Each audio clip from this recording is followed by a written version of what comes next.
నమస్తే, మీరు చూస్తుంది సత్య న్యూస్. నా పేరు శరత్ బాబు. సత్య న్యూస్ లో ఈనాటి ముఖ్యాంశాలు. రాష్ట్రంలో ఆరోగ్యశ్రీ పథకాన్ని అనాథగా మార్చి పేద మధ్యతరగతి ప్రజల ఆరోగ్యాలతో చంద్రబాబు నాయుడు చెలగాటమాడుతున్నాడని ప్రతిపక్ష నేత వైఎస్ఆర్సీపీ అధ్యక్షుడు వైఎస్ జగన్ ఆరోపణ. కలెక్టరేట్ ఎదుట భారీ ధర్నా. డీసీసీ కార్యాలయంలో ఘనంగా ఏఐసీసీ అధ్యక్షురాలు సోనియా గాంధీ జన్మదినం. కేక్ కట్ చేసి సోనియాకు శుభాకాంక్షలు తెలిపిన కాంగ్రెస్ శ్రేణులు.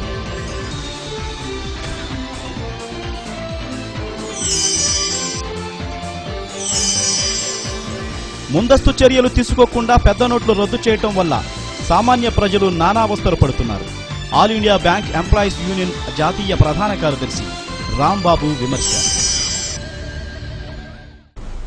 రాష్ట్రంలో ఆరోగ్యశ్రీ పథకాన్ని అనాథగా మార్చి పేద మధ్యతరగతి ప్రజల ఆరోగ్యాలతో ముఖ్యమంత్రి చంద్రబాబు నాయుడు చెలగాటం ఆడుతున్నాడని వైఎస్ఆర్ కాంగ్రెస్ పార్టీ అధ్యక్షులు రాష్ట్ర విపక్ష నేత వైఎస్ జగన్మోహన్ రెడ్డి నిప్పులు చెరిగారు.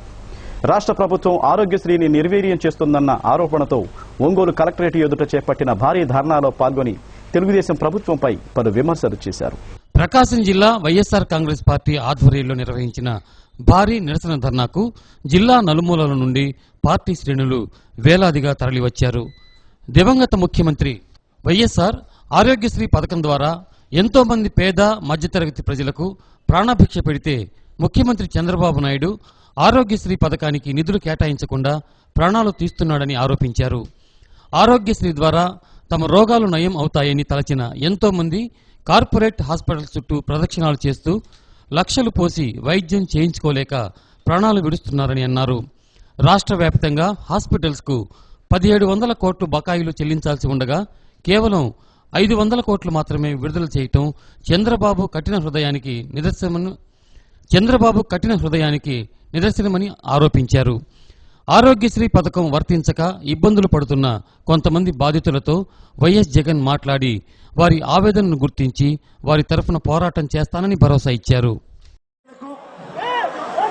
ప్రేమాభిమానాలకు చేతులు జోడించి శిరస్సు వంచి పేరు పేరున ముందుగా హృదయపూర్వకంగా కృతజ్ఞతలు తెలుపుకుంటా ఉన్నా.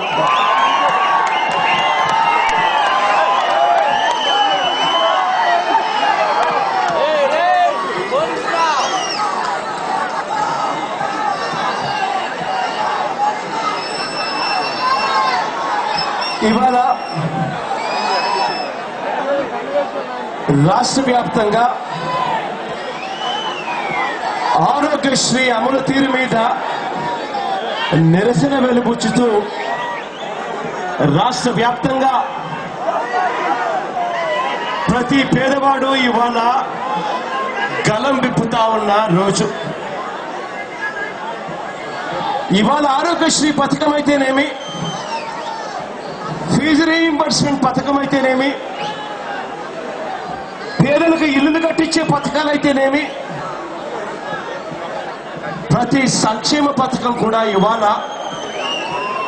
కనపడని పరిస్థితి మన రాష్ట్రంలో ఉంది. ఒకసారి ఆ దివంగత నేత ప్రీతమ నాయకుడు రాజశేఖర రెడ్డి గారి పాలనలో నాన్నగారు ఎప్పుడు ఒక మాట అంటూ ఉండేవాడు, పేదవాడు ఏదైనా అప్పుల పాలయ్యే పరిస్థితి ఆ పేదవాడికి ఎప్పుడైనా వస్తుంది అని అంటే ప్రధానంగా 2 కారణాల వల్ల పేదవాడు అప్పుల పాలయ్యే పరిస్థితి వస్తుంది అని. ఒక కారణం, ఆ పేదవాడికి అనుకోకుండా ఏదైనా పెద్ద రోగం ఆ పేదవాడికి వచ్చినప్పుడు ఆ కుటుంబ సభ్యులు ఆ పేదవాడిని తీసుకొని ఒక పెద్ద హాస్పిటల్లోకి వెళ్ళి ఆ హాస్పిటల్లో వైద్యం చేయించాలి అని అంటే హఠాత్తుగా జరిగిన పరిణామానికి ఆ డాక్టర్లు అడిగే 2 లక్షలు 3 లక్షల రూపాయలు 4 లక్షల రూపాయలు అడిగే సొమ్ము ఇవ్వడానికి ఆ పేదవాడి దగ్గర డబ్బులు లేనప్పుడు ఆ కుటుంబ సభ్యులు ఆ పేదవాడిని కాపాడుకునే దానికోసం అని చెప్పి ఎక్కడ పడితే అక్కడ 2 రూపాయల వడ్డీకి, 3 రూపాయల వడ్డీకి, 4 రూపాయల వడ్డీకి ఎక్కడ పడితే అక్కడ వడ్డీలకు డబ్బులు తీసుకుని వచ్చి ఆ పేదవాడిని కాపాడుకునే దానికి ప్రయత్నం చేసినప్పుడు ఆ పేదవాడు అప్పుల పాలయ్యే పరిస్థితి కనిపిస్తుంది. వాడి జీవితం ఏదైనా బాగుపడాలి అని అంటే ఆ పేదవాడి కుటుంబం నుంచి అప్పుల పాలు కాకుండా ఆ పేదవాడి పిల్లలను గొప్ప చదువులు, ఇంజనీర్లు కానీ డాక్టర్లు కానీ ఇటువంటి గొప్ప గొప్ప చదువులు చదివించినప్పుడే పేదవాడి కుటుంబం పేదరికం నుంచి బయటకు వస్తుంది అని నిజంగా పేదవాడి గురించి ఆలోచన చేసి గతంలో ఏ ముఖ్యమంత్రి చేయని విధంగా రాష్ట్రంలో ఒక సువర్ణ యుగాన్ని తీసుకొచ్చాడు ఆ దివంగత నేత ప్రీతమ నాయకుడు రాజశేఖర రెడ్డి గారు. ఇవాళ ఆ నాయకుడు మన మధ్య లేడు. ఇవాళ ఆరోగ్యశ్రీ పథకం ఆ నాయకుడు తీసుకొచ్చిన పథకం. ఇవాళ పేదవాడు ఎక్కడికి పోయినా, ఏ హాస్పిటల్కి పోయినా ఆ పేదవాడికి డాక్టర్ ఉచితంగా వైద్యం చేయించేటప్పుడు కనిపించేది ఎవరు అని అంటే ఆ దివంగత నేత ప్రీతమ నాయకుడు రాజశేఖర రెడ్డి గారు కనిపిస్తారు. ఈ పాపారావుల దగ్గర నుంచి విన్న మాటలు రాష్ట్రంలో ఇవాళ ప్రతి దగ్గర ఇవే మాటలే వినిపిస్తా ఉన్నాయి. డయాలసిస్ ఒకవేళ చేయాల్సి వచ్చిన పరిస్థితి వస్తే, పేషెంట్కి ఎవరికైనా కిడ్నీలు బాగోలేకపోతే, మామూలుగా అయితే ఆరోగ్యశ్రీలో కిడ్నీలు బాగోలేకపోయినా డయాలసిస్ చేయాల్సి వచ్చినా, గుండెపోటు వచ్చినా, గుండె ఆపరేషన్ చేయాల్సి వచ్చినా, యాక్సిడెంట్ అయినా, ఎముకల కోసం ఆపరేషన్ చేయాల్సి వచ్చినా ఇవన్నీ కూడా ఆరోగ్యశ్రీలో ఉన్నాయి. కానీ ఇవాళ డయాలసిస్ చేయాల్సి వస్తే ఆ పేషెంట్ ఇవాళ నాకు డయాలసిస్ చేయండి అయ్యా, నా కిడ్నీలు చెడిపోయే పరిస్థితిలో ఉన్నాయి, నా కిడ్నీలు పూర్తిగా చెడిపోయి నేను చనిపోయే పరిస్థితిలో ఉన్నాను, డయాలసిస్ చేయండి అయ్యా అని చెప్పి ఆ పేషెంట్ ఇవాళ ఆరోగ్యశ్రీ హాస్పిటల్లోకి పోయి అడిగితే ఇవాళ పరిస్థితి ఏమిటంటే సంవత్సరం తర్వాత రా అని చెప్పి ఒక వెయిటింగ్ లిస్ట్ నెంబర్ ఇస్తా ఉన్నారు. అంటే కిడ్నీలు బాగోలేని ఆ పేషెంట్, కిడ్నీలు బాగోలేని ఆ వ్యక్తి చివరికి ఆ హాస్పిటల్లో వైద్యం అందక ప్రైవేట్ హాస్పిటల్లోకి వెళ్ళి వైద్యం చేయించుకోవాలి అని అంటే వైద్యానికి అయ్యే ఖర్చు ఆ పేదవాడికి వారానికి 2 సార్లు డయాలసిస్ చేయాలి. ఒక్కొక్కసారి డయాలసిస్ చేయాలి అంటే దాదాపుగా 3,000 రూపాయలు ఖర్చు అవుతుంది. అంటే పేదవాడికి వారానికి 6,000 రూపాయలు ఖర్చు అవుతుంది. అంటే నెలకు 24,000 ఖర్చు అవుతుంది. అంటే సంవత్సరానికి 3,12,000 రూపాయలు పేదవాడికి ఖర్చు అవుతుంది. సంవత్సరానికి 3,12,000 రూపాయలు పెట్టుకునే పరిస్థితి ఆ పేదవాడికి లేక, ఆ పేదవాడు వైద్యం చేయించుకోలేక, ఆ పేదవాడు ఇవాళ అవస్థలు పడతా ఉంటే పట్టించుకునే పరిస్థితి లేదు. క్యాన్సర్ పేషెంట్ల పరిస్థితి ఇంకా దారుణంగా ఉంది. క్యాన్సర్ కనుక వచ్చింది అనంటే, క్యాన్సర్ నయం చేయాలి అనంటే కీమోథెరపీ చేయాలి. కీమోథెరపీ చేయాలి అనంటే పేషెంట్కు నయమయ్యే విధంగా కీమోథెరపీ చేయాలి అనంటే ఒక్కొక్కసారి ఒక్కొక్క పేషెంట్కు కనీసం 8 సార్లు 10 సార్లు కీమోథెరపీ షాట్స్ ఇవ్వాలి. ఇలా ప్రతిసారి ఒక్కొక్కసారి కీమోథెరపీ చేయాలి అనంటే ఆ పేషెంట్కు కనీసం 1,00,000 రూపాయలు ఖర్చు అవుతుంది. కానీ ఇవాళ చంద్రబాబు నాయుడు గారు మాత్రం నేను ఇచ్చేది మాత్రం ఈ 2 లక్షలే, ఇంతకన్నా నేను ఎక్కువ ఇచ్చేది లేదు అని చెప్పి చంద్రబాబు నాయుడు గారు ఖరాఖండగా చెప్తా ఉన్నాడు. దీనివల్ల ఆ పేషెంట్, ఆ క్యాన్సర్ పేషెంట్ డాక్టర్ దగ్గరికి వెళ్తే ఆ డాక్టర్లు కేవలం 2ో 1 కీమోథెరపీ ఇచ్చేస్తున్నారు. అదొక 4 నెలల పాటు ఆ క్యాన్సర్ తగ్గిపోయి ఉంటుంది. ఆ తర్వాత మళ్ళీ అదే క్యాన్సర్ తో పేషెంట్ ఇవాళ చనిపోయే పరిస్థితి కనిపిస్తా ఉంది. అయినా చంద్రబాబు నాయుడు గారు పట్టించుకునే పరిస్థితి లేదు. ఇవాళ ఆరోగ్యశ్రీ పరిస్థితి ఇంతటి దారుణంగా జరుగుతా ఉంది. ఇవాళ ఒకవైపున క్యాన్సర్ గురించి మాట్లాడటం నేను పక్కన పెట్టినా, ఒకవైపున కిడ్నీ డయాలసిస్ కు సంబంధించిన మాటలు నేను పక్కన పెట్టినా, ఇప్పుడు ఉన్న పథకాన్ని మామూలుగా నడిపించే కార్యక్రమం చేయాల్సి వచ్చినా కూడా 910 కోట్ల రూపాయలు ఖర్చు అవుతుంది, ఈ సంవత్సరానికి ఖర్చు అవుతుంది అని చెప్పి హెల్త్ డిపార్ట్మెంట్ గవర్నమెంట్ కు లిఖితపూర్వకంగా రాసిచ్చింది. 910 కోట్ల రూపాయలు ఖర్చు అయ్యే కార్యక్రమం జరిగితే ఆరోగ్యశ్రీ పథకానికి చంద్రబాబు నాయుడు గారు కేటాయింపులు చేసింది కేవలం 560 కోట్ల రూపాయలు మాత్రమే కేటాయింపులు చేశారు. ఆ 560 కోట్ల రూపాయల్లో కూడా 395 కోట్ల రూపాయలు గత సంవత్సరానికి సంబంధించిన బకాయిలే చంద్రబాబు నాయుడు గారు కేటాయింపులు చేశారు. అంటే ఉన్న పథకం బాగుపరచడం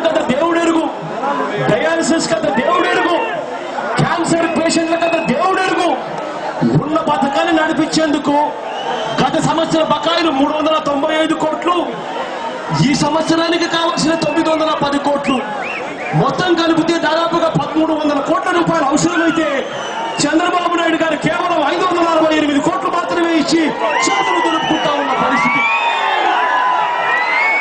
రాష్ట్ర వ్యాప్తంగా ఆరోగ్యశ్రీ పేషెంట్లతో ధర్నా చేస్తాము అని చెప్పి గట్టిగా చంద్రబాబు నాయుడు గారిని బెదిరిస్తే మరో 262 కోట్లు ఇస్తారు.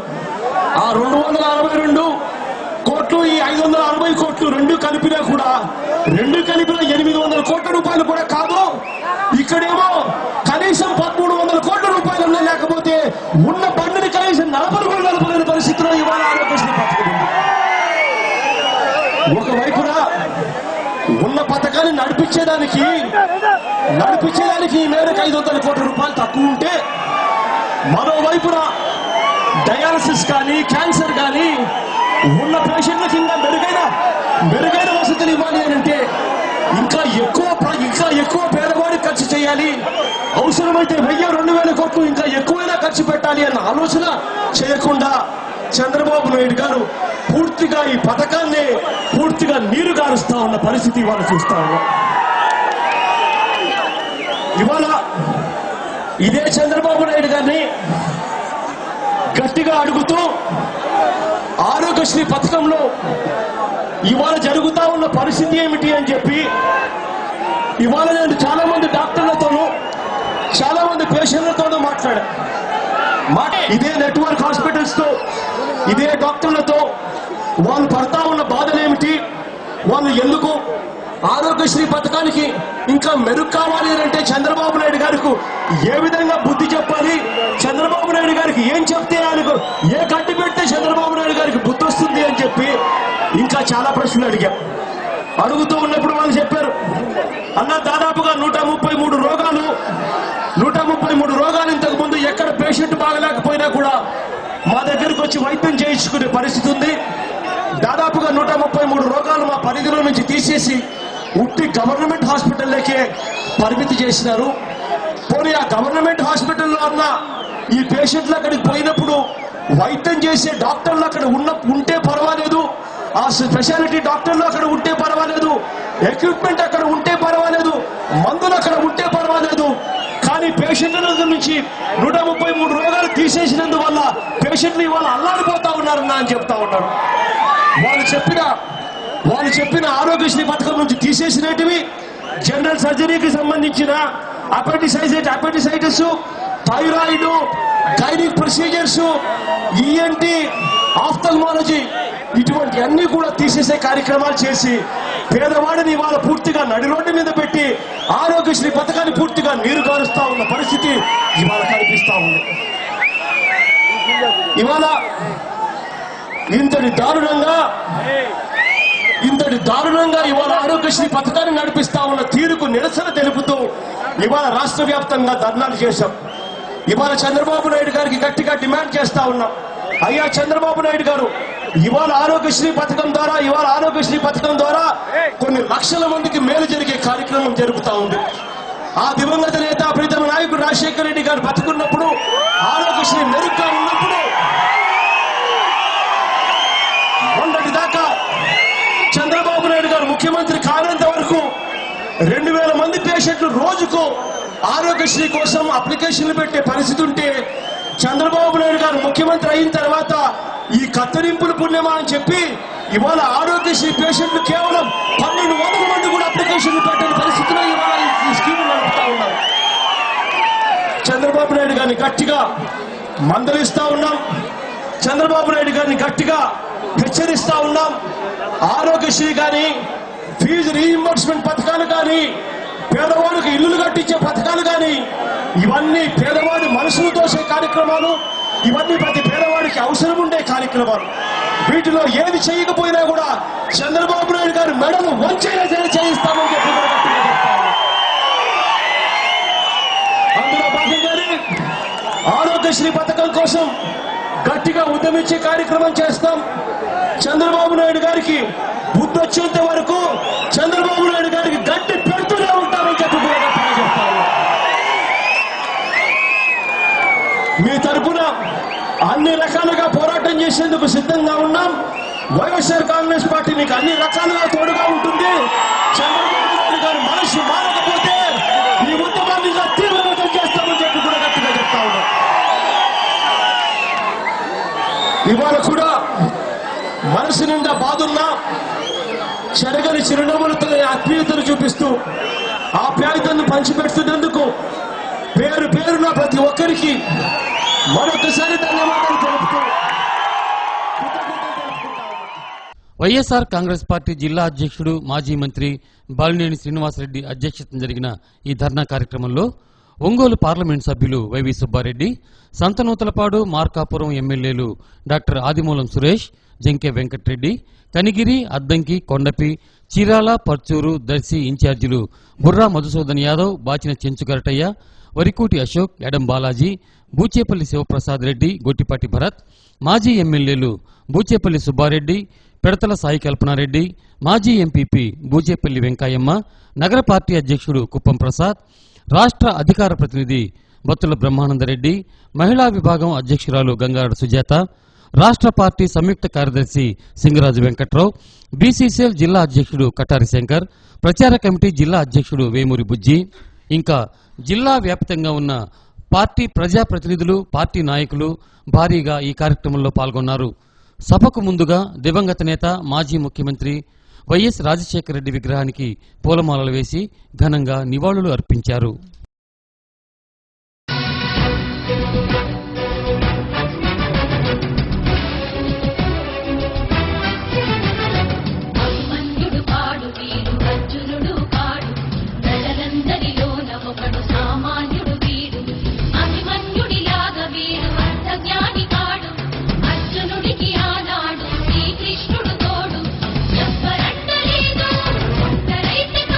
వాళ్ళకి చెప్పాను,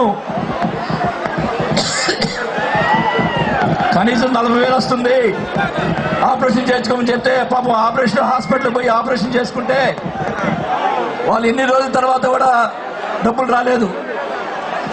ఆ తర్వాత నా దగ్గరికి వచ్చి డబ్బులు రాలేదని చెప్పి అడిగితే నేను ఆఫీస్కి వెళ్ళా,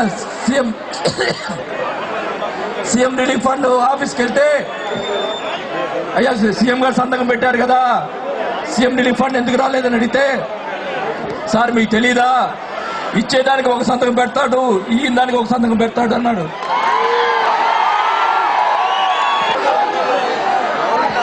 అంటే నిరుపేదల్ని వాళ్ళ గుండె జబ్బులు కూడా రాజకీయం చేసేటువంటి చంద్రబాబు నాయుడు గారు ఆయన గురించి జ్వరం వస్తే కూడా తగ్గించుకునేటటువంటి పరిస్థితులు లేక, హాస్పిటల్ ఉంటే డాక్టర్లు ఉండరు, డాక్టర్లు ఉంటే మందులు ఉండవు. అలాంటి పరిస్థితుల్లో జ్వరం వచ్చి కూడా ప్రాణాలు కోల్పోయినటువంటి సందర్భాలు అనేకం చూచాం ఈ దేశంలో, ఈ రాష్ట్రంలో.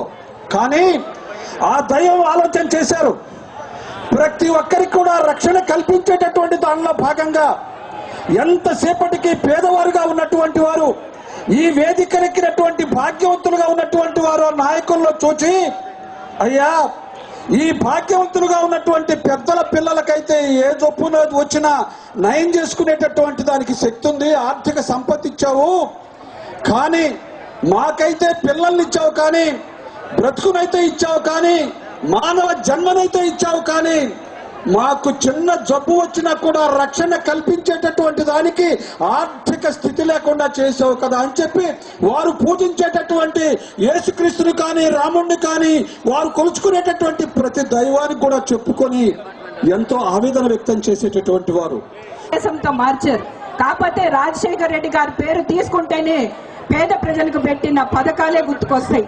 మొదట సంతకం పెట్టింది రైతు ఉచిత కరెంటు పైన ఇవ్వాలనే ఉద్దేశంతో ఆయన పెట్టడము, అదే విధంగా కూడా మనకి ఆరోగ్యశ్రీ మామూలుగా ఆయన వృత్తిపరంగా డాక్టర్ అయినందుకు ఆయనకు తెలుసు ఎంత కష్టం ఉందో మెడికల్ కేర్ అని చెప్పి ఆరోగ్యశ్రీ ఊరికే తెల్ల కార్డు తీసుకెళ్తే చేసే ఉద్దేశం నుంచి ఇప్పుడు హాస్పిటల్స్ అన్ని కూడా కార్పొరేట్ హాస్పిటల్స్ అయ్యే విధంగా కూడా ఈరోజు చేస్తున్నారంటే చాలా బాధాకరమైన విషయం.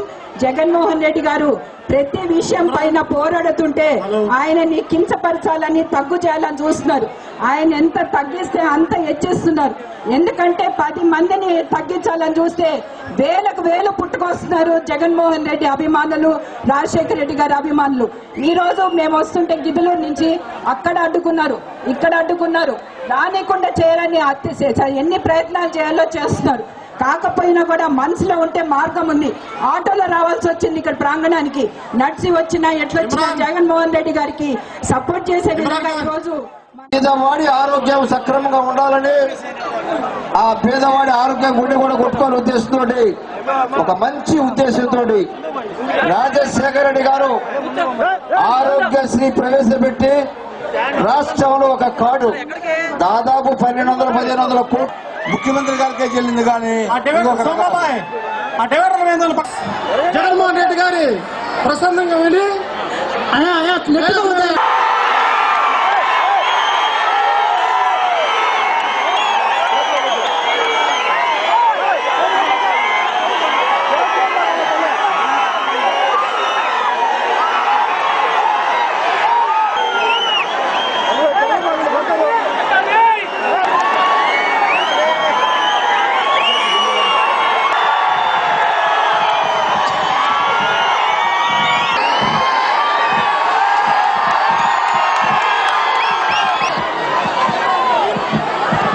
రాష్ట్రంలో జరుగుతున్నటువంటి ప్రకాశం జిల్లా తరపున స్వాగతం, సుస్వాగతం.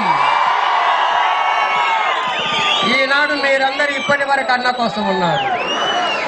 మరి ఈ కార్యక్రమానికి అధ్యక్షులు బాలినేని శ్రీనివాసరెడ్డి గారు, గౌరవ ఎంపీ అన్న సుబ్బారెడ్డి గారు, సంతనూతలపాడు శాసనసభ్యులు గౌరవనీయులు సురేష్ గారు, నియోజకవర్గ ఇన్ఛార్జీలు, మాజీ శాసనసభ్యులు, పార్టీ నాయకులు, అధినాయకులు, కార్యకర్తలు, ప్రజానికారందరికీ కూడా పేరు పేరు నాయక నమస్కారాలు. ఈ రోజు ఆరోగ్యశ్రీ పథకం ఎలా ఉంది? ప్రముఖ కవి, విశ్రాంత న్యాయవాది కె బాలకృష్ణారెడ్డి రచించిన 6 కవితా సంపుటాలు ఆవిష్కరణ సభ ఏకేవికే కళాశాలలో 11వ తేదీ ఆదివారం సాయంత్రం 5 గంటలకు నిర్వహిస్తున్నట్లు నిర్వాహకులు తెలియజేశారు. ఈ కార్యక్రమంలో జడ్పీ చైర్మన్ ఈదర హరిబాబు, ఆంధ్రప్రదేశ్ ప్రజానాట్య మండలి రాష్ట్ర అధ్యక్షుడు అన్న నల్లూరి వెంకటేశ్వర్లు, వైఎస్ఆర్సీపీ రాష్ట్ర అధికార ప్రతినిధి బత్తుల బ్రహ్మానందరెడ్డి తదితరులు పాల్గొంటారని తెలియజేశారు. ప్రపంచ విభిన్న ప్రతిభావంతుల వేడుకలు వికలాంగుల సంక్షేమ శాఖ ఆధ్వర్యంలో నిర్వహించారు. ఈ సందర్భంగా ఏర్పాటు చేసిన ర్యాలీని joint collector doctor Hari Jawahar Lal ప్రారంభించారు. ప్రకాశం భవనం వద్ద నుండి డిఆర్ఆర్ఎం హైస్కూల్ వరకు జరిగిన ర్యాలీలో విభిన్న ప్రతిభావంతులు ఉత్సాహంగా పాల్గొన్నారు. ఈ సందర్భంగా డిఆర్ఆర్ఎం స్కూల్లో విభిన్న ప్రతిభావంతులకు ఆటల పోటీలు నిర్వహించారు. ఈ కార్యక్రమంలో వికలాంగుల సంక్షేమ శాఖ అధికారులు పాల్గొన్నారు.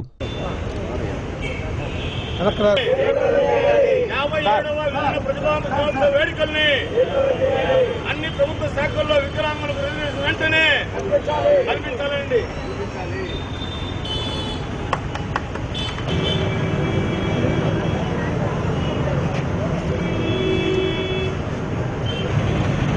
చెప్పండి.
రక్త నేత్రదాన కార్యక్రమాలలో ఎంతో చురుగ్గా వ్యవహరించినందుకు గాను ఒంగోలు వాసవి క్లబ్ ప్రతినిధి CH Jairam Indian red cross society నుండి బెస్ట్ అప్రిసియేషన్ సర్వీస్ అవార్డును అందుకున్నారు. ఈ సందర్భంగా పలువురు జయరాంకు తమ అభినందనలు తెలియజేశారు. సత్యన్యూస్లో స్వల్ప విరామం. ఏఐసీసీ అధ్యక్షురాలు సోనియా గాంధీ జన్మదినోత్సవాన్ని డీసీసీ కార్యాలయంలో ఘనంగా నిర్వహించారు. జన్మదిన కేకును కూడా కట్ చేసి సోనియాకు శుభాకాంక్షలు తెలియజేశారు. మహిళా కాంగ్రెస్ జిల్లా అధ్యక్షురాలు దాసరి నాగలక్ష్మి, కాంగ్రెస్ నాయకులు శ్రీపతి ప్రకాష్, యాదాల రాజశేఖర్, వేమ శ్రీనివాసరావు, డాక్టర్ రాజ్ విమల్, నవీన్ రాయ్, ఉద్దండి మల్లికార్జునరావు తదితరులు ఈ కార్యక్రమంలో పాల్గొన్నారు.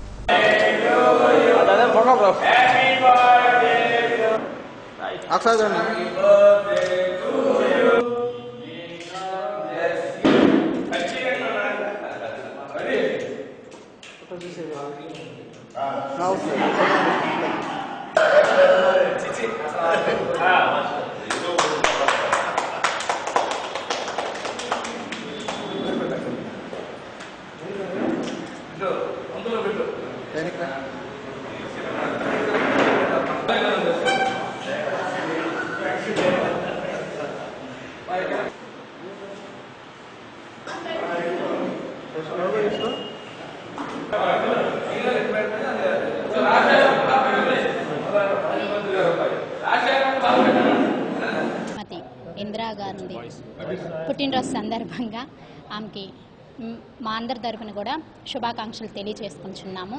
కాబట్టి మరి ఈ సందర్భంలో మరి రానున్నటువంటి 2019లో మళ్ళీ ప్రతి ప్రజలు వెలుగు నింపుకోవడం కోసం మరి కార్యకర్తల నుంచి కూడా ప్రతి ఒక్క నాయకులమే మేము సవితం అన్నట్టుగా ఒకరికి ఒకరం చెయ్యి బిగించి మరి జనాల్లోకి వెళ్ళి కాంగ్రెస్ పార్టీని గెలిపించుకుంటూ మరి 2019లో ఇంతకన్నా ఘనంగా శ్రీమతి సోనియా గాంధీ గారు 70వ జయంత్యుత్సవ సందర్భంగా ఆమె 1946 డిసెంబర్ 9వ తారీఖున ఇటలీ దేశంలోని టూరియన్ అనేటటువంటి గ్రామంలో జన్మించినటువంటి మహిళ.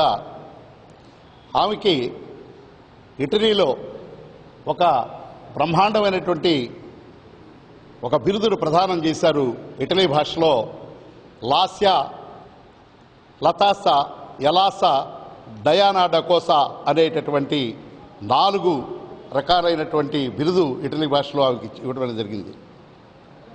అదేంటంటే ఒక అత్యున్నతమైనటువంటి మహిళగా, ఒక మంచి గృహిణిగా, ఒక ఆదర్శవంతమైనటువంటి భార్యగా అన్ని గుణాలు ఆమెలో ఉన్నాయని చెప్పారని మరి ఇటలీ భాషలో ఆమెకి ఇవ్వడం అనేటటువంటిది కూడా జరిగింది. శ్రీమతి సోనియా గాంధీ గారి యొక్క జన్మదినోత్సవ సందర్భంగా జిల్లా మహిళా కాంగ్రెస్, జిల్లా కాంగ్రెస్, నగర కాంగ్రెస్ ఆధ్వర్యంలో ఈనాడు కాంగ్రెస్ పార్టీ ఆఫీసులో జన్మదినోత్సవ వేడుకలను జరిపించడం, కేక్ కట్ చేయడం ఉదాహరణగా భావిస్తున్నాం. సోనియా గాంధీ త్యాగశీలి. ఎందుకంటే ఆమెకు 2 సార్లు ఈ దేశాన్ని పరిపాలించే అవకాశం వచ్చినప్పటికీ దేశ భవిష్యత్ దృష్ట్యా నా వల్ల సమస్యలు రాకూడదు, ఈ దేశం అన్యోన్యంగా జీవించాలనే వైఎస్ఆర్ కాంగ్రెస్ పార్టీ చేపట్టిన ధర్నాలో పాల్గొనడానికి ఒంగోలుకు వచ్చిన ఆ పార్టీ అధ్యక్షులు విపక్ష నేత వైఎస్ జగన్మోహన్ రెడ్డికి పార్టీ నాయకులు ఘన స్వాగతం పలికారు. వేలాదిగా తరలివచ్చిన పార్టీ శ్రేణులతో జిల్లా కలెక్టరేట్ ప్రాంగణం జనసంద్రంగా మారింది.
ఆరోగ్యశ్రీని నిర్వీర్యం చేస్తున్న ప్రభుత్వ విధానాలకు వ్యతిరేకంగా వైఎస్ఆర్ కాంగ్రెస్ పార్టీ చేపట్టిన వైఎస్ జగన్ రాకను పురస్కరించుకుని ఆయనకు స్వాగతం పలికేందుకు బైపాస్ రోడ్డులోని మంగమ్మ కళాశాల జంక్షన్కు వైఎస్ఆర్ కాంగ్రెస్ పార్టీ శ్రేణులు భారీగా తరలివచ్చారు. వందలాది మంది యువకులు బైక్ ర్యాలీగా జగన్ క్యాన్వాయ్ వెంట నినాదాలు చేసుకుంటూ కలెక్టరేట్ వరకు వచ్చారు. అప్పటికే ధర్నా వేదిక వద్ద జగన్ కోసం వేచి ఉన్న పార్టీ నాయకులు, కార్యకర్తలు, అభిమానులు జగన్ రాకను చూసి కేరింతలు కొట్టారు.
అగ్ని ప్రమాదాలు సంభవించినప్పుడు తీసుకోవలసిన జాగ్రత్తలు, రోగులకు ఎటువంటి అపాయం లేకుండా వారిని సురక్షిత ప్రాంతాలకు తరలించడంపై వైద్యశాలల్లో పనిచేసే ప్రతి ఒక్కరూ అవగాహన కలిగి ఉండాలని జిల్లా అగ్నిమాపక శాఖ అధికారి సి పెద్దిరెడ్డి సూచించారు. సంఘమిత్ర వైద్యశాలలో జరిగిన అవగాహన సదస్సులో పెద్దిరెడ్డి మాట్లాడారు. అగ్నిమాపక శాఖలో నమోదు చేసుకున్న వాలంటీర్లకు ప్రమాదాల నివారణ, సహాయక చర్యలపై నిర్వహిస్తున్న శిక్షణ కార్యక్రమంలో పెద్దిరెడ్డి అగ్ని ప్రమాదాల నివారణపై అవగాహన కలిగించారు. సంఘమిత్ర వైద్యశాల మేనేజింగ్ డైరెక్టర్ తిరుమల్ రెడ్డి అధ్యక్షతన జరిగిన ఈ సదస్సులో అగ్నిమాపక శాఖాధికారులు రామ్ ప్రకాష్, సుబ్బారావు తదితరులు పాల్గొన్నారు. చాలా సందర్భాల్లో లీకేజ్ అయిన తర్వాత ప్రివెన్షన్ తీసుకోకుండా పోవడం, జాగ్రత్త తెలియకపోవడం వల్ల ఫైర్ యాక్సిడెంట్స్ అవుతున్నాయి. సో ఎల్పిజి లీకేజ్ అయిందని తెలిసి కూడా వాళ్ళు ఇమీడియట్ గా వెళ్ళి ఆపరేట్ చేస్తున్నారు. సో ఎల్పిజి లీకేజ్ అయినప్పుడు ఎప్పుడు కూడా ఎటువంటి సోర్స్ ఆఫ్ ఇగ్నిషన్ అన్నటువంటి దానికి సరౌండింగ్ ఎక్కడ కూడా సోర్స్ ఆఫ్ ఇగ్నిషన్ లేకుండా చేయాలి. సోర్స్ ఆఫ్ ఇగ్నిషన్ అన్నటువంటిది పర్టికులర్ గా మనం ఎలక్ట్రిక్ స్విచెస్ ఆపరేట్ చేస్తే స్పార్క్ వస్తుంది. అంటే కొన్ని సందర్భాల్లో అవి ఆన్ లో ఉన్నాయనుకోండి, ఆన్ లోనే ఉంచేసేయండి, టక్మని వెళ్ళేసి ఆఫ్ చేయడము, లేదంటే మబ్బుగా ఉంది లైటింగ్ లేదు అని ఆన్ చేయడమో చేస్తారు. ఆన్ చేసినా ఆఫ్ చేసినా ఏదైనా సరే ఆపరేట్ చేశారు అంటే దాంట్లో వచ్చేటటువంటి స్పార్క్ వల్ల ఫైర్ యాక్సిడెంట్ అన్నటువంటి జరుగుతుంది, ప్రాణాపాయ స్థితికి వెళ్ళడం జరుగుతుంది. ఇక ఒకవేళ ఓపెన్ గానే అగరబత్తీలు ఇవి ఉన్నాయి, అవైతే మాత్రం ఆర్పేయాలి. అవి డైరెక్ట్ సోర్స్ ఆఫ్ ఇగ్నిషన్. దీపాలు, అగరబత్తీలు, ఇంకా ఏవైనా వెలుగుతున్నటువంటి ఇవి ఉంటే కనుక ఇమీడియట్ గా ఆర్పేయాలి. తర్వాత వెంటిలేషన్ లీకేజ్ అయ్యి వెంటిలేషన్ చాలా చోట్ల ఉండదు. వెంటిలేషన్ ఇచ్చేటప్పుడు జాగ్రత్తగా వెంటిలేషన్ ఇవ్వాలి. చుట్టుపక్కల ఎవరైనా స్మోకింగ్ కానీ ఇంకా వేరే ఏదైనా సోర్స్ ఆఫ్ ఇగ్నిషన్ ఆ యొక్క లీకేజ్ని బట్టి surrounding 100 metres 1 kilometre LPG bullets వెళ్తుంటాయి. ఆ బుల్లెట్స్ పడి కనుక లీకేజ్ అయిందంటే సరౌండింగ్ 3 కిలోమీటర్స్ ఖాళీ చేయించాలి, సోర్స్ ఆఫ్ ఇగ్నిషన్ లేకుండా. ఈ నెల 11వ తేదీ సాయంత్రం 5 గంటల నుండి పీవీఆర్ బాలుర హైస్కూల్ గ్రౌండ్స్ లో జరిగే సామూహిక హనుమత్ చాలీసా పారాయణ మహాయజ్ఞాన్ని విజయవంతం చేయాలని డీఎస్పీ గుంటుపల్లి శ్రీనివాసరావు కోరారు. లాయర్పేట రైతు బజార్ ఎదురుగా ఉన్న చిట్టి ఆంజనేయ స్వామి వారి దేవస్థానంలో ఆయన కార్యక్రమానికి సంబంధించిన బ్రోచర్ను ఆవిష్కరించారు. 25,000 మందితో ఈ కార్యక్రమాన్ని నిర్వహిస్తున్నట్లు నిర్వాహకులు తడికమల్ల హరిప్రసాదరావు తెలిపారు. ఆంజనేయ అష్టాక్షర శతనామ పుష్పాక్షర పూజాం సమర్పయామి. శ్రీరామ రామ రామేతి రమే రామే మనోరమే.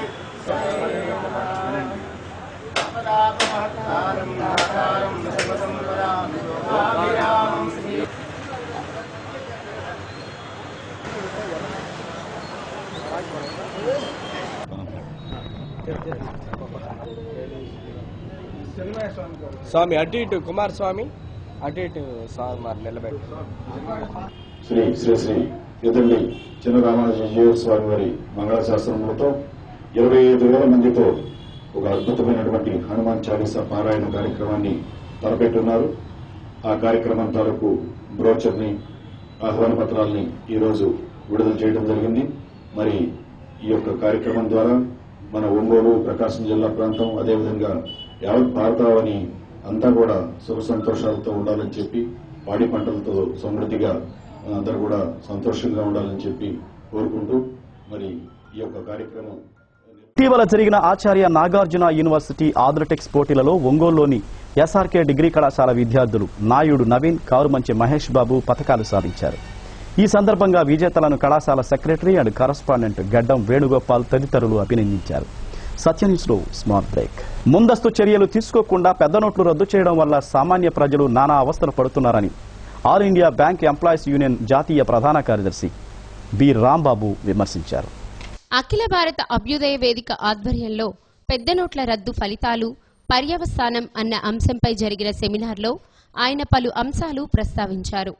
అభివృద్ధి చెందిన సింగపూర్లో 61%, ఫ్రాన్స్లో 60%, అమెరికాలో 45%, చైనాలో 10% మాత్రమే నగదు రహిత లావాదేవీలు చేస్తుండగా మన దేశంలో 100% నగదు రహిత లావాదేవీలు అమలు చేస్తానని చెప్పడం హాస్యాస్పదంగా ఉందన్నారు. బ్యాంకులకు మొండి బకాయిలు ఉన్న 64 మంది జాబితాను సిద్ధం చేసి ఇచ్చినా వారిపై ఎందుకు చర్యలు తీసుకోవడం లేదని విమర్శించారు.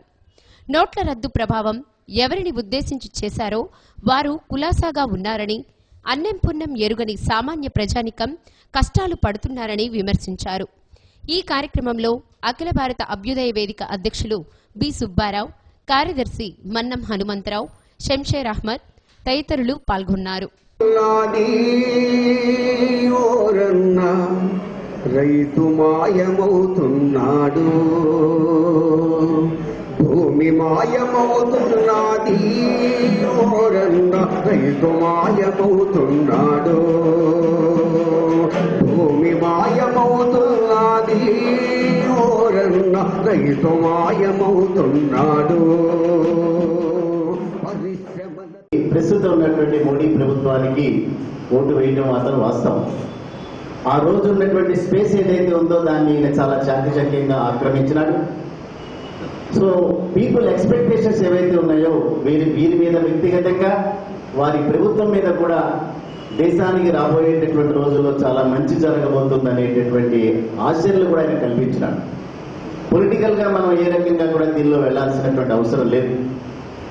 ఎవరు ప్రభుత్వంలో ఉన్నా, ఏ పార్టీ ప్రభుత్వంలో ఉన్నా కూడా ప్రభుత్వం అనేటటువంటి దేశానికి మంచి చేయాలి కాబట్టి వారిని ఆ దృష్టితోనే మనం చూడాలి. ఇక్కడైనా సరే మోడీ గారిని విమర్శించినా, వారి యొక్క విధానాలను తప్పుపట్టినా కూడా దాన్ని వారు కూడా ఆ రకంగానే తీసుకోవాలని తప్పిస్తే నన్ను విమర్శిస్తే ఈ దేశాన్ని విమర్శించినట్టే, లేదా నన్ను విమర్శించిన వాళ్ళందరూ కూడా దేశద్రోహులే అనుకోవడానికి ఆస్కారం లేదు. ప్రజాస్వామ్యం మనకి ఇచ్చినటువంటి ఒక గొప్ప వరం ఏమిటంటే, ప్రజాస్వామ్యంలో ప్రభుత్వాన్ని, ప్రధానమంత్రి ఎవరినైనా సరే ఒక సామాన్యమైనటువంటి వ్యక్తి కూడా విమర్శించేటటువంటి హక్కు మనకి ఉన్నది ప్రజాస్వామ్యం. అందుకనే మనం ఇవాళ చాలా స్వేచ్ఛావాయువు మనం పీల్చుకోగలుగుతున్నాం. ఇక విషయానికి వస్తే, భారత రాజ్యాంగం ఏదైతే ఉందో, భారతదేశంలో చట్టాలు ఏవైతే ఉన్నాయో, కానీ ఈ సంవత్సరం వచ్చినటువంటి మోడీ గారి తుఫాన్ తోటి ఆ తుఫాన్లు మాత్రం వెనక్కి వెళ్ళిపోయింది. ఈనాటికి మన వరకు ఏ తుఫాను నవంబర్ నెలలో రాలేదు. ఇప్పటికి 4 తుఫాన్లు వచ్చినాయి. 4 తుఫాన్లు కూడా అక్కడికక్కడనే సమసిపోయింది. అన్నిటికాడికి పెద్ద తుఫాను మన ముందుంది.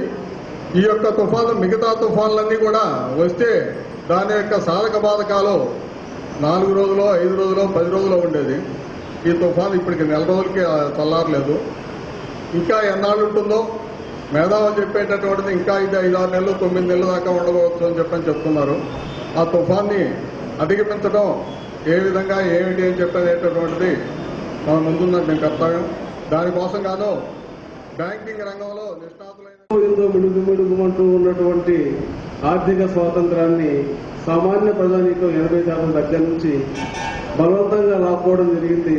కేవలం ఒకే ఒక వ్యక్తి యొక్క ప్రకటనతో. ఇక్కడ మేము ప్రశ్నిస్తున్నాం. మిగతా విషయాలు, ఆర్థిక సంస్కరణ విషయాలు కానివ్వండి, మిగతా విషయాలు వచ్చాక చెప్తారు. Like student of political science ఆ సబ్జెక్ట్ చేయాం కాబట్టి, దేశంలో ఆర్థిక సంక్షోభం తలెత్తినప్పుడు ముందులే మంచి కాలం ముందు ముందున అందరూ సుఖపడాలి నందనందన అని గతంలో ఆ నాగార్జున సాగర్ ప్రాజెక్టు నిర్మాణం అప్పుడు దాన్ని ప్రబోధగేయంగా చేసిన దాన్ని అదే పద్ధతిలో ఇప్పుడు చేస్తున్నారు. మీరు కష్టపడండి అయ్యా, తర్వాత వస్తుంది మీకు ప్రతిఫలం అని చెప్తున్నారు. వాస్తవమే, కష్టపడటం భారత ప్రజలకి కొత్త ఏం కాదు. భారత స్వాతంత్ర సంపాదన నుంచి అప్పటి నుంచి కూడా ఎంతో మహానుభావులు ఎన్నో త్యాగాలు చేస్తే మనం ఇక్కడ ఉండి ఇక్కడ మాట్లాడుకుంటున్నాం. కానీ జిల్లా కలెక్టరేట్ వద్ద చేపట్టిన ధర్నాలో వైఎస్ఆర్సీపీ రాష్ట్ర అధ్యక్షులు వైఎస్ జగన్మోహన్ రెడ్డి ఆరోగ్యశ్రీ పథకం ద్వారా వైద్యం అందుక ఇబ్బంది పడుతున్న పలువురు బాధితులతో మాట్లాడారు. వారి ఆవేదనను విని వారికి అండగా నిలబడ్డానికి ఉంటానని వారికి ధైర్యం చెప్పారు. జగన్మోహన్ రెడ్డితో మాట్లాడుతూ వారు తమ బాధను చెప్పుకొని కన్నీటి పర్యంతం అయ్యారు.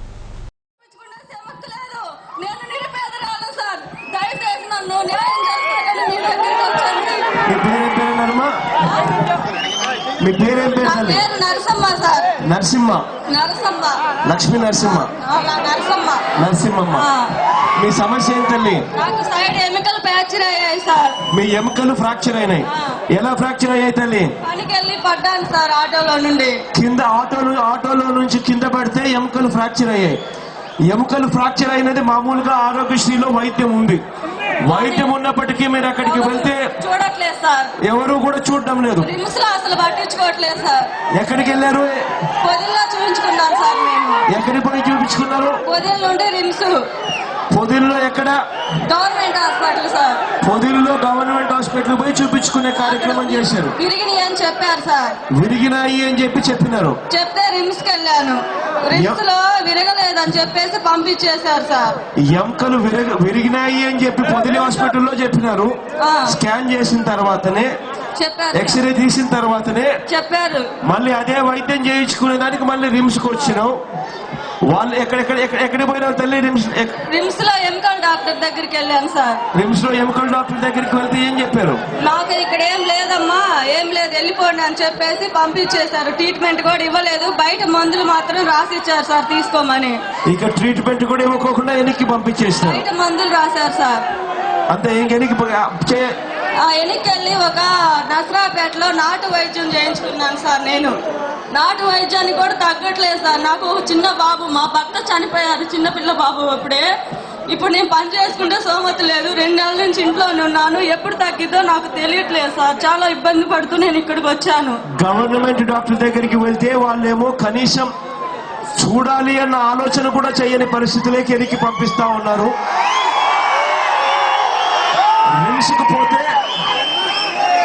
రిమ్స్కు పోతే ఎక్స్రే చూసిన తర్వాత కూడా పొదిలిలో గవర్నమెంట్ హాస్పిటల్లో ఎక్స్రే తీసి విరిగినాయమ్మా, ఎముకలు ఇరిగినాయి కాబట్టి మీరు రిమ్స్కు పోండమ్మా అని చెప్పి వాళ్ళు చెప్పి పంపించినారు. అంతేనమ్మా? రిమ్స్కు ఇక్కడికి వచ్చి చూస్తే అదే ఎక్స్రే చూసిన డాక్టర్లు ఏమీ లేదని చెప్పారు సార్. మేము చెయ్యము, ఇది చేసే పరిస్థితి లేదు అని కేవలం చూసి చూడనట్టుగా ఎవరికేదో 4 మందులు రాసి పంపించారు. ఆరోగ్యశ్రీ మీద చూడమంటే ఆరోగ్యశ్రీ వర్తించదని చెప్పారు సార్. ఆరోగ్యశ్రీ ఆటోలో నుంచి పడినా, ఎముకలు ఇరిగిపోయినా, వర్తించే పరిస్థితి ఉన్నా వర్తించదు అని చెప్పి వెనక్కి పంపించే కార్యక్రమం చేస్తా ఉన్నారు. వర్తించదు అని వెనక్కి తిరిగి కార్యక్రమం పనిచేస్తా ఉన్నారు. ఇప్పటికి 2 నెలలు అయిపోయింది, నొప్పి తగ్గడం లేదు. తగ్గినప్పుడు స్వీమ్ పడింది సార్, నొప్పి వచ్చినప్పుడు అలా దగ్గితే స్వీమ్ పడుతుంది నోటమ్మటి. దగ్గితే నోటెంబడి నోట్లో నుంచి చీమ పట్టే పరిస్థితిలోకి వచ్చింది ఇన్ఫెక్షన్. అయినా కూడా పట్టించుకునే పరిస్థితి లేదు. పోయి నర్సరావుపేటలోకి పోయి నాటు పసురు కట్టు కట్టించాను సార్. నాటు పసురుతో కట్టు కట్టారు సార్. ఈ సైడ్ ఆయుర్వేదిక్ నాటు డాక్టర్ దగ్గరికి పోతే పసుపు వాళ్ళు పసర పట్టించి ఎముకలు ఇరిగినాయమ్మా అని చెప్పి వాళ్ళు చెప్పి పసర పట్టించే కార్యక్రమం చేస్తా ఉన్నారు. అయినా తగ్గట్లేదు సార్. నొప్పి తగ్గడం లేదు. 2 నెలల నుంచి ఇదే పరిస్థితి నాది. నా బతుకేం కావాలా, నా పరిస్థితి ఏం కావాలి అని చెప్పి నర్సమ్మ అడుగుతా ఉంది. అంతేగా తల్లి?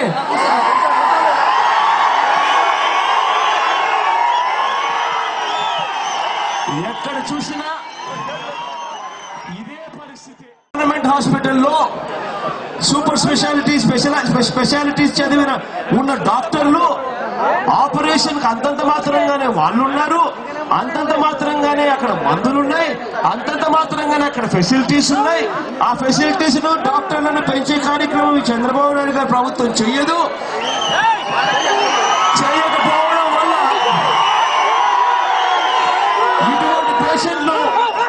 ఇటువంటి పేషెంట్లు అక్కడికి వెళితే వైద్యం అందని పరిస్థితి. ఆ గవర్నమెంట్ హాస్పిటళ్లకు కూడా గవర్నమెంట్ డాక్టర్లు ఏదైనా వైద్యం చేసిందే ఆ చేసిన వైద్యానికి కూడా అదే గవర్నమెంట్ హాస్పిటళ్లకు ఇదే గవర్నమెంట్ కూడా బిల్లులు ఇచ్చే కార్యక్రమంలో భాగంగా 4 నెలల నుంచి 6 నెలలు డిలే అవుతా ఉన్నాయన్న పరిస్థితి వాస్తవంగా కూడా కనిపిస్తా ఉంది. గవర్నమెంట్ లో ఉన్న హాస్పిటల్ కూడా పూర్తిగా దిగజారిపోయే పరిస్థితులు కూడా కనిపిస్తా ఉన్నాయి. సుజాతమ్మకు వైద్యం చేయని కారణంగా సుజాతమ్మ బయటకు వెళ్లి ప్రైవేట్ హాస్పిటల్లో చేయించుకుంటే 3 లక్షల రూపాయలు ఖర్చు అయ్యే పరిస్థితిలోకి ఇవాళ సుజాతమ్మ వచ్చి ఆ 3 లక్షల కోసం అప్పుల పాలయ్యే పరిస్థితి ఇవాళ కనిపిస్తా ఉంది. అప్పుల పాలు కావడమే కాదు సార్, నా కొడుకును చదివిస్తా ఉన్న ఆ డిగ్రీ కూడా ఆపేయాల్సి వచ్చింది. నా కొడుకు చదువును కూడా ఆపించి నా ఆపరేషన్ కోసం నా కొడుకు చదువును కూడా ఆపాల్సిన పరిస్థితి వచ్చింది అని చెప్తా ఉన్నాం. మీ అబ్బాయి కూలికి వెళ్ళి అబ్బాయి చదువుకోవాల్సిన అబ్బాయి చదువు మానేసి ఉన్న ఆర్థిక పరిస్థితులు ఇబ్బందుల వల్ల స్కూలుకు కాలేజీలకు వెళ్లాల్సిన అబ్బాయి చదువును మానేసి కూలికి పోయే పరిస్థితిలోకి ఇవాళ నా కొడుకు వచ్చాడన్నా అని చెప్పి ఇవాళ సుజాతమ్మ చెప్తా ఉంటే నిజంగా ఇవాళ ఆరోగ్యశ్రీ పథకం ఎంతటి దారుణంగా జరుగుతా ఉందన్నది కూడా ఇవాళ అర్థమవుతా ఉంది.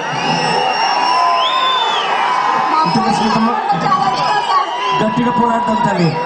గవర్నమెంట్ కు మనం చేసే ఈ ధర్నా వల్ల, రాష్ట్ర వ్యాప్తంగా చేసే ఈ ధర్నా వల్ల గవర్నమెంట్ కు చంద్రబాబు నాయుడు సార్ అంటే ఆరోగ్యశ్రీలే పని చేయట్లేదు అందుకని చెప్పి చేయము అని చెప్పారు సార్. అది సార్ విశేషం. నా పేరు వెంకటేశ్వర సార్.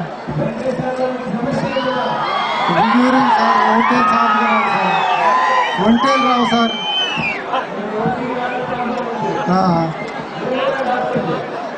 ఆరోగ్యశ్రీ మేము చేయమన్నారు సార్.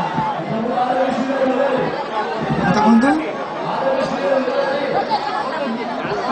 నాకు అర్థం కాలేదు సార్.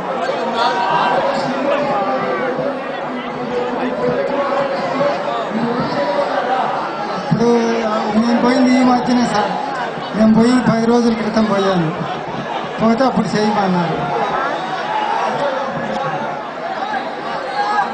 10 రోజుల ముందు హాస్పిటల్కి రమణారావు హాస్పిటల్కి వెళ్ళాం సార్. వెళ్తే ఆరోగ్యశ్రీ ఆపరేషన్ చేయమంటే చేయము, డబ్బులకైతే చేస్తామన్నారు సార్. అందుకని చెప్పి నేను మళ్ళీ రిటర్న్ వచ్చాను సార్. గుంటూరు వెళ్ళాను. గుంటూరు పోతే జనరల్లో చేస్తామని అన్నారు. ఒంటేలు రావు సార్ షాప్గా. ఒంటేలు రావు నాకు కూడా వేసుకున్నాను సార్. దాదాపు సంవత్సరం 2 సంవత్సరాల నుంచి ఎక్కువ అవుతుంది సార్. ప్రైవేట్లో చేయించుకున్నా కానీ మళ్ళీ ఎప్పుడు లాగలేదు. పోతే చేయమన్నారు సార్. కార్డు మీద ఆరోగ్యశ్రీ చేయమంటే మళ్ళీ గుంటూరు వెళ్ళమంటే గుంటూరు వెళ్ళాము.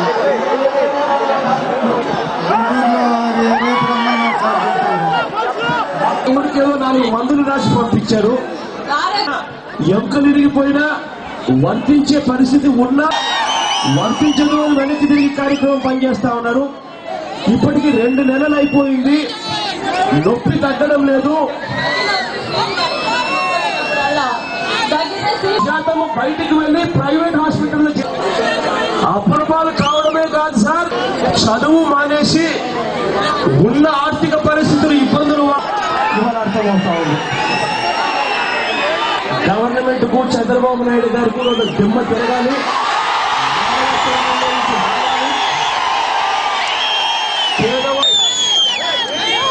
మీకు ఆరోగ్యశ్రీ వర్తించదు అని చెప్పారు. డయాలసిస్ చేస్తా ఉన్నారా? డయాలసిస్ జరుగుతుంది సార్. డయాలసిస్ కి డబ్బులు ఇస్తా ఉన్నారా? లేదు సార్. మేము సొంతగానే పెట్టుకున్నాం సార్. డయాలసిస్ కోసం అని చెప్పి పోయి అడిగితే వెయిటింగ్ లిస్ట్ ఎంత చెప్తా ఉన్నారు? డయాలసిస్ గవర్నమెంట్ ఖర్చుతో డయాలసిస్ చేయాలంటే వెయిటింగ్ లిస్ట్ ఎంత చెప్తా ఉన్నారు? ఫస్ట్ 5,000 కట్టిస్తున్నారు సార్. వెయిటింగ్ లిస్ట్ ఏమని చెప్తా ఉన్నారు? మామూలుగా ఫ్రీగా గవర్నమెంట్ డయాలసిస్ చేయాలి కదా. ఆ గవర్నమెంట్ ఫ్రీగా డయాలసిస్ ఎందుకు చేయడం లేదు? మీరు పోతే ఏమని చెప్తా ఉన్నారు? ఆరోగ్యశ్రీ వర్తించదు. దీంట్లో క్రియాటిన్ ఇన్ఫెక్షన్ ఇవన్నీ కూడా ఆ స్థాయిలో లేవు అని చెప్తున్నారు సార్. 9 సంవత్సరాల పాప 2 కిడ్నీలు దాదాపుగా ఫెయిల్ అవుతా ఉన్నాయని కొంతమంది డాక్టర్లు చెప్తా ఉన్నారు. సర్టిఫికేట్ తీసుకొని పోతే ఆ డాక్టర్లకు ఇచ్చిన ఆ రిపోర్ట్లను చూసి డయాలసిస్ చేయాల్సిన డాక్టర్లు డయాలసిస్ అనేది కార్యక్రమం చేయకుండా ప్రైవేట్ గా ఇవాళ పాపారావు అన్న తన కూతుర్ను ప్రైవేట్ గా డయాలసిస్ చేయించే కార్యక్రమం చేస్తా ఉన్నాం. డయాలసిస్ ఎంత ఖర్చు అవుతుందా? ఇప్పుడు ఇప్పటి వరకు నేను మా కూతురు బాగా చేసుకోవడం దరిదాపు మెడ్రాస్ విజయ హాస్పిటల్ తీసుకెళ్ళాను. తర్వాత ఇప్పుడు నెల్లూరు నారాయణ హాస్పిటల్లో జరుగుతూ ఉంటారు. ఐసీలో ఉన్న అమ్మాయి డయాలసిస్ ఇంత ముందు ఎన్ని రోజులు చేస్తారు? ప్రైవేట్ హాస్పిటల్లో ఎన్ని రోజులు చేయించారు? ప్రైవేట్ హాస్పిటల్లో 2 నెలలు చేయించాను సార్. 2 నెలల నుంచి ప్రైవేట్. పాపారావు అన్న నాకు ఉద్యోగం రాకపోయినా పర్వాలేదన్నా, నా కూతుర్ను బతికించండి అన్న మాటలు పాపారావు అన్న నోట్లో నుంచి వస్తా ఉన్నాయి. నిజంగా రాష్ట్రంలో ఎక్కడ చూసినా కూడా ఇదే పేదవాడి పరిస్థితి అయిపోయింది. పూర్తిగా ఆరోగ్యశ్రీ పథకం పూర్తిగా నిరుగార్చారు. ఫీజు రీయింబర్స్మెంట్ పథకాన్ని పూర్తిగా గాలి కొదిలేశారు. ఇవాళ మళ్ళీ పేదవాడు చదువుల కోసం, ఆరోగ్యం కోసం ఇవాళ మళ్ళీ పేదవాడు అప్పుడు పాలయ్యే పరిస్థితి మళ్ళీ చంద్రబాబు నాయుడు గారు ఇవాళ మళ్ళీ తీసుకొచ్చారు. ఇంతటి దౌర్భాగ్యమైన పరిపాలన ఇవాళ రాష్ట్రంలో జరుగుతా ఉంది. తాను రచించిన 25వ గ్రంథం జయహో అమరావతి ఆవిష్కరణ సభ ఈ నెల 11వ తేదీ ఉదయం 10 గంటలకు సివిఎన్ రీడింగ్ రూమ్ పైభాగంలో నిర్వహిస్తున్నట్లు ముస్లిం రచయితల సంఘం అధ్యక్షులు ఎస్కే మహబూబ్ జాన్ తెలియజేశారు. ఒంగోలు డీఎస్పీ గుంటుపల్లి శ్రీనివాసరావు పుస్తకాన్ని ఆవిష్కరణ చేస్తారని అన్నారు. కనుక కవులు, కళాకారులు ఈ కార్యక్రమానికి పెద్ద సంఖ్యలో హాజరై పుస్తకావిష్కరణ సభను జయప్రదం చేయాలని కోరారు. ఈ నెల 10వ తేదీ గీతా జయంతి సందర్భంగా తిరుమల తిరుపతి దేవస్థానం హిందూ ధర్మ ప్రచార పరిషత్ ఆధ్వర్యంలో ఒంగోలు టీటీడీ కళ్యాణ మండపంలో విద్యార్థులకు భగవద్గీత కంఠస్థ పోటీలు నిర్వహిస్తున్నట్లు ప్రోగ్రాం అసిస్టెంట్ రావినూతల రామకృష్ణ తెలియజేశారు. 3, 4, 5 తరగతుల విద్యార్థులకు భక్తి యోగం, 6, 7 తరగతుల విద్యార్థులకు పురుషోత్తమ ప్రాప్తి యోగం, 8, 9, 10 తరగతుల విద్యార్థులకు జ్ఞానయోగంపై పోటీలు నిర్వహించి అన్ని విభాగాలలో వేరువేరుగా బహుమతులు ఇవ్వడం జరుగుతుందన్నారు. 10వ తేదీ ఉదయం 10 గంటలకు టీటీడీ కళ్యాణ మండపంలో పోటీలు ప్రారంభమవుతాయన్నారు. ఈ సందర్భంగా 9, 10, 11 తేదీల్లో ప్రతిరోజు సాయంత్రం 6 గంటల నుండి 3 స్వామీజీలచే ఉపన్యాస కార్యక్రమాలు ఏర్పాటు చేసినట్లు ప్రోగ్రాం అసిస్టెంట్ రావినూతుల రామకృష్ణ తెలిపారు. తిరుమల ఏడుకొండల వెంకటేశ్వర స్వామి వారి యొక్క ఆశీస్సులతో తిరుమల తిరుపతి దేవస్థానములు, హిందూ ధర్మ ప్రచార పరిషత్తు మరియు జిల్లా ధర్మ ప్రచార మండలి వారి యొక్క ఆధ్వర్యంలో తేదీ 10/12/2016 శనివారం గీతా జయంతి పర్వదినాన్ని పురస్కరించుకొని భగవద్గీత కంఠస్థ పోటీలు మరియు గీతా ప్రవచన కార్యక్రమాలు ఏర్పాటు చేయడం జరిగింది. రేపు అంటే 10/12/2016 ఉదయం 10 గంటల నుంచి కూడా భగవద్గీత కంఠస్థ పోటీలు జరుగుతాయి.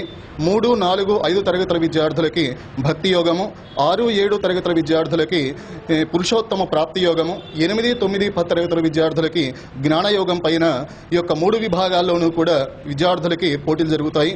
కాబట్టి పాఠశాల విద్యార్థులు, పాఠశాల యాజమాన్యం వారు కూడా విద్యార్థులను ప్రోత్సహించి ఈ యొక్క భగవద్గీత కంఠస్థ పోటీల్లో పాల్గొనే విధంగా చేయవలసిందిగా కోరుతూ ఉన్నాము. అదేవిధంగా ఈ రోజు, రేపు, ఎల్లుండి వరుసగా 3 రోజుల పాటు కూడా ప్రముఖ స్వామీజీల చేత గీతా ప్రవచన కార్యక్రమాలు సంతపేట సాయిబాబా మందిరంలో రాత్రి 7 గంటల నుంచి 9 గంటల వరకు ఉంటాయి. కాబట్టి ఈ యొక్క గీతా ప్రవచన కార్యక్రమాల్లో, భగవద్గీత కంఠస్థ పోటీలలో భక్తులందరూ కూడా అధిక సంఖ్యలో పాల్గొని స్వామివారి యొక్క ఆశీస్సులు పొందాలని మరీ విజ్ఞప్తి చేస్తూ ముంగోల్లోని జవహర్ నవోదయ విద్యాలయ పూర్వ విద్యార్థుల సమ్మేళనం ఈ నెల 11వ తేదీ ఆదివారం ఉదయం 11 గంటలకు జరుగుతుందని జవహర్ నవోదయ విద్యాలయ ప్రిన్సిపాల్ టి జయశ్రీ ఒక ప్రకటనలో తెలియజేశారు. పాఠశాల పూర్వ విద్యార్థులందరూ ఈ కార్యక్రమానికి తప్పక హాజరు కావాలని ఆమె విజ్ఞప్తి చేశారు. సత్యాన్యూస్ ముగించే ముందు ముఖ్యాంశాలు మరోసారి. రాష్ట్రంలో ఆరోగ్యశ్రీ పథకాన్ని అనాథగా మార్చి పేద మధ్యతరగతి ప్రజల ఆరోగ్యాలతో చంద్రబాబు నాయుడు చెలగాటమాడుతున్నాడని ప్రతిపక్ష నేత వైఎస్ఆర్సీపీ అధ్యక్షుడు వైఎస్ జగన్ ఆరోపణ. కలెక్టరేట్ ఎదుట భారీ ధర్నా. డీసీసీ కార్యాలయంలో ఘనంగా ఏఐసీసీ అధ్యక్షురాలు సోనియా గాంధీ జన్మదినం. కేక్ కట్ చేసి సోనియాకు శుభాకాంక్షలు తెలిపిన కాంగ్రెస్ శ్రేణులు.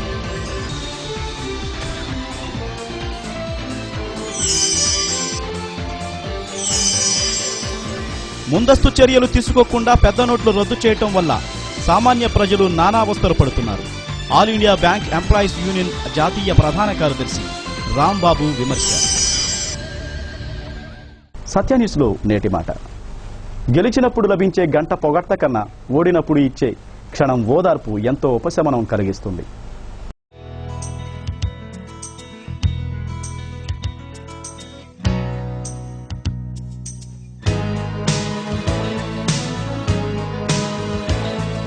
సత్యన్యూస్ ఇంతటితో సమాప్తం. తిరిగి మళ్ళీ కలుసుకుందాం. అంతవరకు సెలవు. నమస్కారం.